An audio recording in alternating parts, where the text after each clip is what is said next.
ইরানের দাবি মেনে নিল যুক্তরাষ্ট্র। আগামী শুক্রবার হতে চলা এই দুই দেশের মধ্যে পারমাণবিক আলোচনার স্থান তুরস্ক থেকে সরিয়ে মধ্যপ্রাচ্যের দেশ ওমানে নিতে রাজি হয়েছে দেশটি। খবর রয়টার্সের।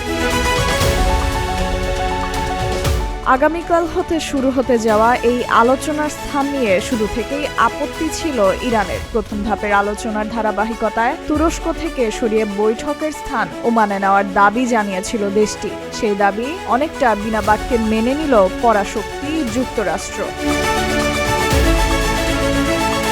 অবশ্য কেবল আলোচনার স্থান নিয়ে আপত্তি নয়, ব্যালিস্টিক ক্ষেপণাস্ত্রের মতো বিষয়েও কোনো রকম বিস্তৃত আলোচনা এড়াতে চেয়েছে ইরান। তার কোনো সুরাহা না হলেও কর্মকর্তাদের দাবি ব্যালিস্টিক ক্ষেপণাস্ত্র কর্মসূচি নিয়ে কোনো ছাড় দেবে না তেহরান।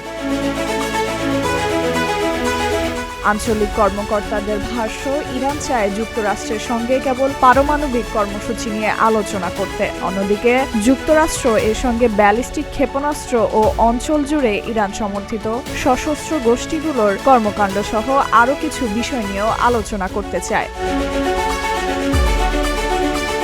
গুরুত্বপূর্ণ ওই আলোচনায় যুক্তরাষ্ট্রের পক্ষে অংশ নিতে পারেন প্রেসিডেন্ট ডোনাল্ড ট্রাম্পের জামাতা জ্যারেড কুশনার এবং বিশেষ মার্কিন দূত স্টিভ উইটকফ। আর ইরানের পক্ষে থাকবেন দেশটির পররাষ্ট্রমন্ত্রী আব্বাস আরাকচি।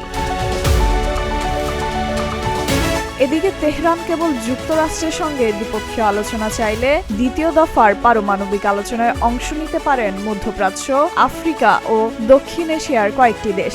শুক্রবারের বৈঠকে পাকিস্তান, সৌদি আরব, কাতার, সংযুক্ত আরব আমিরাত, মিশর সহ আরও কয়েকটি আঞ্চলিক দেশের মন্ত্রীরা আলোচনায় উপস্থিত থাকতে পারেন বলে ধারণা আঞ্চলিক কর্মকর্তাদের। প্রথম দফার ব্যর্থ আলোচনার পর দ্বিতীয় বৈঠকে চুক্তি না হলে খারাপ কিছু ঘটতে পারে বলে সতর্ক করেছেন ট্রাম্প। তাছাড়া মধ্যপ্রাচ্যে সামরিক শক্তি ক্রমশ বাড়িয়ে চলছে দেশটি। এর মধ্যে ইরানে নতুন করে হামলার শঙ্কায় পেতে আছে গোটা অঞ্চল।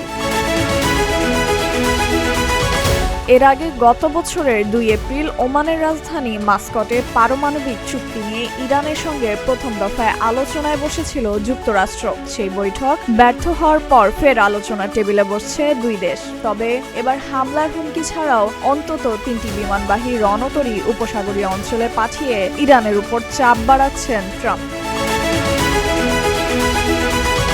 ডেস্ক রিপোর্ট, প্রতিদিনের বাংলাদেশ।